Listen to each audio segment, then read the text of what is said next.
सभी को मेरा प्यार भरा नमस्कार।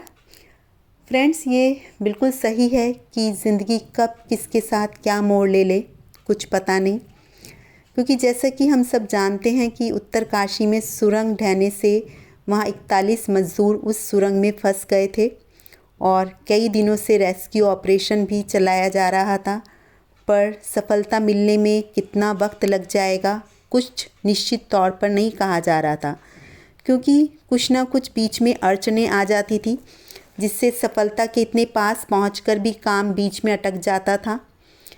क्योंकि मज़दूरों की ज़िंदगियों का सवाल था, इसलिए हम ये भी नहीं कह सकते थे कि कोई बात नहीं, देर हो रही है पर कामयाब तो होंगे। क्योंकि जो मज़दूर वहाँ फंसे थे उनके व उनके परिवार वालों के लिए एक एक पल कैसे बीत रहा होगा, ये सोचकर ही हमारी रूह कांप जाती थी। पर सब हेल्पलेस थे, क्योंकि रेस्क्यू टीम तो दिन और रात पूरी मेहनत से काम करने में लगी हुई थी कि किसी भी तरह जल्द से जल्द उन मज़दूरों को इस खौफनाक मंज़र से मुक्त करा पाएँ। बेसिक सामान उन तक पहुंचाया गया था। वॉकी टॉकी के ज़रिए मज़दूरों से बात की गई। एक एक मज़दूर का चेहरा कैमरे में दिखाने के लिए भी कहा गया कि जिससे उन्हें कम से कम थोड़ी राहत मिले कि उनकी पीड़ा सब समझ रहे हैं और उन्हें भरोसा हो जाए कि वे जल्द ही बाहर आ जाएंगे।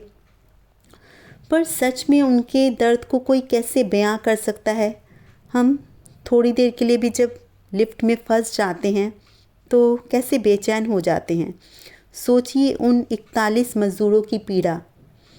दिवाली वाले दिन जब सब लोग घर में दिवाली मना रहे थे तो ये मज़दूर और उनके परिवार वाले गहरे अंधकार में डूबे हुए थे। पर हमारी सरकार ने रेस्क्यू ऑपरेशन टीम की मदद से पूरी जी जान लगा दी थी। जब मशीन भी नाकामयाब हो गई तो रेड माइनर्स की मदद ली गई। उन्होंने खुद इस ऑपरेशन को अंजाम दिया। काफ़ी मशक्क़त के बाद 17 दिन के बाद ये ऑपरेशन कामयाब हुआ। अपनी जान की परवाह किए बिना उन्होंने सफलतापूर्वक पूरे 41 मज़दूरों को बाहर निकाला। तो सच में सलाम है हमारे रेस्क्यू टीम से रिलेटेड सभी लोगों के जज्बे को। हमारी सरकार और रेस्क्यू टीम ने यह साबित कर दिया कि मानवता और टीम स्पिरिट से असंभव को भी संभव बनाया जा सकता है। क्योंकि जब सब लोग एक साथ मिलकर पूरी लगन से किसी काम को करने की ठान लें तो उस परम पिता परमेश्वर को भी उन सब की ज़िद के आगे झुकना पड़ता है। मज़दूरों को भी ये विश्वास दिला दिया गया कि संकट की घड़ी में वे अकेले नहीं हैं, इसलिए उन्हें भरोसा था कि वे बाहर आ पाएंगे। यह सब कुछ इतना भावनाओं से भरा था कि मुझे गाइड फिल्म का एक डायलॉग याद आ रहा है कि जब गांव में बारिश नहीं हो रही थी तो सब गांव वालों ने देवानंद को अपना गुरु मानते हुए प्रार्थना की कि प्रभु अब आप ही कुछ करें।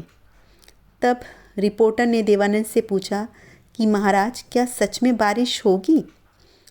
तो उन्होंने कहा कि इन लोगों को मुझ पर विश्वास है और मुझे इनके विश्वास के ऊपर विश्वास है, क्योंकि अगर कोई शक्ति है जो दुनिया को चला रही है तो देखना है वह अपने भक्तों की पुकार सुनती है या नहीं। और सच में बारिश हुई और आज इन 41 मज़दूरों के साथ भी ये सच में साबित हुआ। उनके धैर्य और साहस को तो पूरी दुनिया ही सलाम करेगी।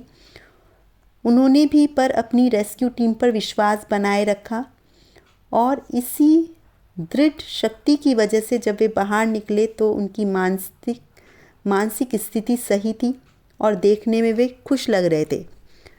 तो बस अब हम यही चाहते हैं कि भगवान उन्हें और उनके परिवार को इस हादसे से जल्द उभारे और उन्हें उत्तम स्वास्थ्य दे। एक बार फिर उन्हें और उनके परिवार को बहुत बहुत शुभकामनाएं और हमारी रेस्क्यू टीम से रिलेटेड सभी लोगों को बहुत बहुत बधाई। धन्यवाद।